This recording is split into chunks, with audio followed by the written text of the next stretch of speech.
السلام علیکم دوستو، امید ہے آپ سب خیریت سے ہوں گے۔ Welcome back to my YouTube channel اور ایک نئی ویڈیو میں آپ کا خیر مقدم ہے۔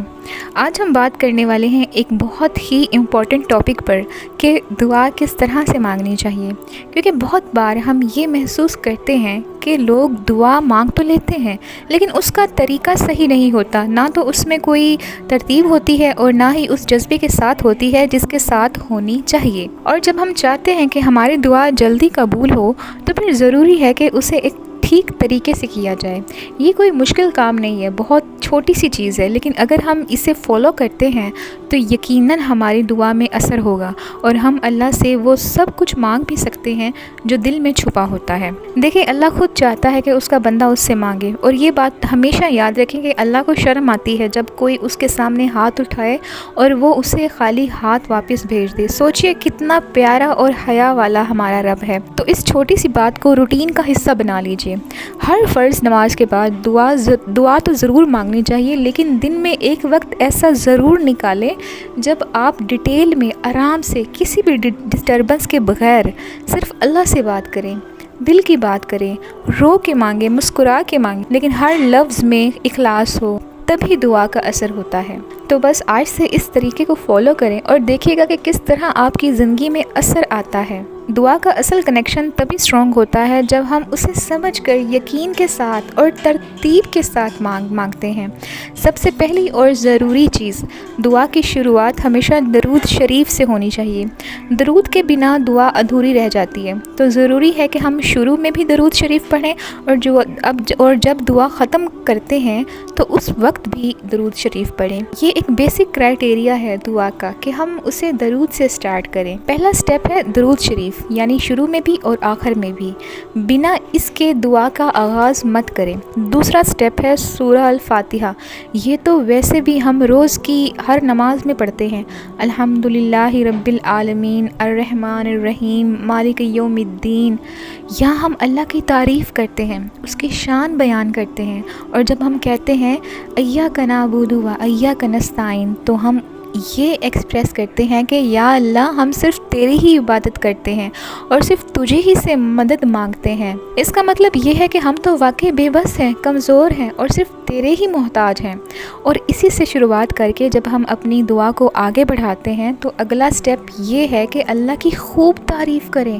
جتنے بھی اللہ کے پیارے نام ہیں ان کا ذکر کریں، یا رحمان، یا رحیم، یا غفور، یا مالک، یا قہار۔ آپ اپنے لفظوں میں بھی کہہ سکتے ہیں، یا اللہ، تو ہی تو سب سے بڑا ہے، تو ہی تو ہر چیز کا مالک ہے، تو ہی تو ہماری ضرورت کا واحد سورس ہے۔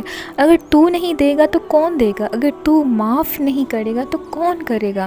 میں تجھ سے ہر وہ چیز مانگتی ہوں جو کسی اور سے نہیں مانگ سکتی، چاہے چھوٹی ہے یا بڑی، ممکن لگے یا ناممکن، سب کچھ صرف تجھ سے ہی ہے۔ اور یاد رکھنا کہ ممکن اور ناممکن صرف میری سوچ کا فرق ہے، میرے اللہ کے لیے کچھ بھی ناممکن نہیں ہے۔ بس اسی یقین کے ساتھ دعا شروع کرو۔ اگر تمہیں اپنی ہی دعا پر شک ہے تو سمجھ لو کہ تمہیں اللہ پر پورا یقین نہیں ہے، لیکن اگر تم سچے دل سے یقین رکھتے ہو کہ میرا اللہ مجھے ضرور دے گا تو دعا میں اثر ہوگا، اور یا تو وہی ملے گا جو تم چاہتے ہو یا پھر اس سے بھی بہترین ملے گا۔ دعا شروع کرنے سے پہلے اپنے دل کو یقین سے بھر لو، اور پھر دیکھنا دعا زمین کو بھی ہلا دیتی ہے اور تقدیر کو بھی بدل سکتی ہے۔ پھر جب تعریف مکمل ہو جائے اللہ کی تو اپنے گناہوں کی سچی توبہ کرو، دل سے معافی مانگو کہ اے اللہ، جو غلطیاں ہم سے ہوئی، چاہے جان کر یا انجانے میں، تو معاف کرنے والا ہے، ہمارے گناہوں کو معاف فرما۔ اور سچ تو یہ ہے کہ جب بندہ توبہ کرتا ہے تو اللہ ضرور قبول کرتا ہے، لیکن یاد رکھو، جب ایک بار توبہ کر لو تو اپنے گناہ کو بار بار یاد کر کے خود کو ملامت نہ کرو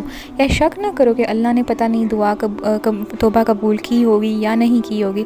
اللہ اتنا مہربان ہے، اتنا کریم ہے کہ گناہوں کو ایسے ڈھانپ لیتا ہے جیسے وہ کبھی ہوئے ہی نہ ہوں۔ نہ وہ جج کرتا ہے، نہ تذکرہ کرتا ہے، نہ شرمندہ کرتا ہے۔ ہمیں بھی اپنی دعا، اپنی توبہ پہ شک نہیں کرنا چاہیے، کیونکہ شک کرنے سے دعا کی قبولیت میں دیر لگتی ہے، اور یقین نہ ہو تو دعا کمزور ہو جاتی ہے۔ استغفار کے بعد وہ دعا ضرور پڑھو جو حضرت یونس علیہ السلام نے مچھلی کے پیٹ میں پڑھی تھی، لا الہ الا انت سبحانک انی کنت من الظالمین۔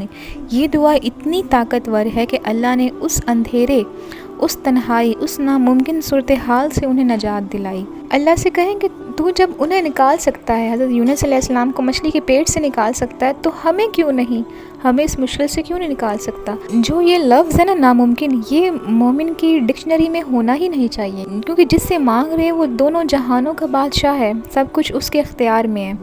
ذرا تصور کرو، اگر کسی پرائم منسٹر کے پاس جاتے ہو تو مانگنے میں جھجکتے ہو؟ نہیں نا، کیونکہ پتہ ہے کہ وہ دے سکتا ہے۔ تو اللہ جو ہر چیز پر قادر ہے، اس سے مانگتے ہوئے کیوں کنجوسی، کیوں شک؟ جب وہ خود کہتا ہے مانگو میں دوں گا، تو پھر کیوں نہ پورے یقین کے ساتھ اس سے سب کچھ مانگا جائے۔ اور جب یہ دعا پڑھتے ہو نا، لا الہ الا انت سبحانک انی کنت من الظالمین، تو اس میں اپنی عاجزی، اپنی بے بسی اور اس رب کی بڑائی بیان کرو۔ یہی تو بندگی ہے اور یہی راز ہے قبولیت کا۔ ایک اور بہت ہی خوبصورت دعا ہے جو کہ حضرت موسیٰ علیہ السلام کی ہے۔ یہ میری پرسنلی بہت فیوریٹ دعا ہے۔ اگر آپ کو کچھ بھی چاہیے ہونا، لٹرلی کچھ بھی، تو اس دعا سے مانگ کے دیکھو۔ جب موسیٰ علیہ السلام نے یہ دعا کی تھی تو اللہ تعالیٰ نے ان کے لیے نہ صرف نکاح کا بندوبست کیا، بلکہ ان کی زندگی میں اسٹیبلٹی بھی آئی تھی۔ دعا یہ تھی، ربی انی لما انزلت علی من خیر فقیر، یا اللہ جو میرے لیے بہترین ہے وہ مجھے عطا فرما دے۔ یعنی اتنی خوبصورت دعا ہے کہ جو چیز میرے حق میں میرے لیے بہترین ہے، صرف مجھے وہ عطا فرما۔ سبحان اللہ، کتنی پیاری اور گہری دعا ہے۔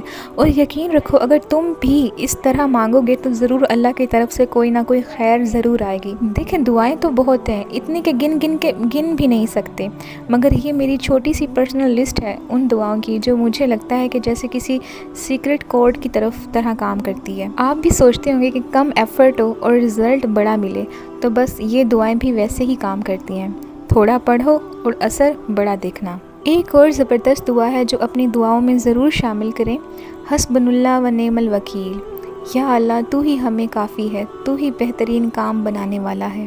یہ وہ دعا ہے جو حضرت ابراہیم علیہ السلام نے کہی تھی جب انہیں آگ میں ڈالا جا رہا تھا، اور اللہ نے اس آگ کو کہہ دیا، اے آگ ابراہیم کے لیے ٹھنڈی ہو جا اور سلامت والی۔ آپ سوچئے، برف بھی اگر زیادہ ٹھنڈی ہو تو تکلیف دیتی ہے، مگر اللہ کے حکم سے آگ بھی نہ صرف ٹھنڈی بلکہ سلامتی والی ہو گئی۔ تو اگر تم بھی کہہ دو حسبنا اللہ و نعم الوکیل، تو سمجھ لو تمہارا کیس اللہ کے پاس چلا گیا ہے۔ جیسے ہم کسی لائر کو کیس سمجھاتے ہیں اور کہتے ہیں اب یہ سنبھال لے گا، بس ویسے ہی مگر اللہ کے ساتھ تو 100% گارنٹی ہے۔ یعنی کہ لائر کے پاس بھی اگر ہم کیس لے کے جائیں گے تو کچھ چانسز ہوتے ہیں کہ ہم ہار سکتے ہیں، مگر جو کیس ہم اللہ کے حوالے کریں گے تو آپ خود سوچیں کہ وہ تو 100% گارنٹی ہے۔ دنیا کے سہارے کمزور ہوتے ہیں، لیکن اللہ کی رسی پکڑ لو، پھر کسی اور کی ضرورت ہی نہیں۔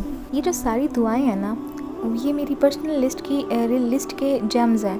آپ انہیں یاد کرو یا دھیرے دھیرے اپنی لائف میں شامل کرو، اور جب آپ یہ سب دعائیں کر لیں اور پھر اللہ کی حمد و ثنا کریں تو یہ بھی کہیں، یا اللہ الفاظ تو کم ہیں، تیری تعریف کا حق ادا نہیں ہو سکتا، ہماری عبادتیں ٹوٹی پھوٹی سی ہیں، لیکن ہمیں تیرے رحم پر مکمل یقین ہے۔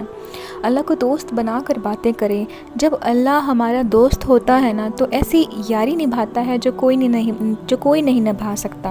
دن میں ایک وقت نکالیں جس میں صرف اللہ سے دل کی باتیں کریں، جو بھی دل میں ہو بے تکلفی سے بیان کریں، اور درود شریف کے ساتھ دعا کا آغاز اور انجام کریں۔ اور سب سے اہم، یقین نہ چھوڑیں۔ یقین ہی پہلا دروازہ ہے دعا کی قبولیت کا۔ اللہ سب کی پریشانیاں دور کرے، سب کی جائز دعائیں قبول کرے، ہم سب کو دنیا و آخرت میں کامیاب کرے اور ہم سب سے راضی ہو جائے انشاءاللہ۔ ملتے ہیں نیکسٹ ویڈیو میں ایک نئے ٹاپک کے ساتھ۔ اگر یہ ویڈیو آپ کے دل کو لگی ہو، فائدہ ہوا ہو تو کامنٹ میں ضرور بتائیے گا، اور پلیز چینل کو سبسکرائب، ویڈیو کو لائک اور شیئر ضرور کیجیے گا، تاکہ یہ پیغام کسی اور کی بھی زندگی بدل دے اور وہ ثواب آپ کے نامہ اعمال میں بھی لکھا جائے۔ ہم سب نے مل کر دین سیکھنا ہے، سکھانا ہے، پھیلانا ہے، تو آئے اس خیر کے سفر میں ایک دوسرے کا ساتھ دیں۔ اللہ حافظ۔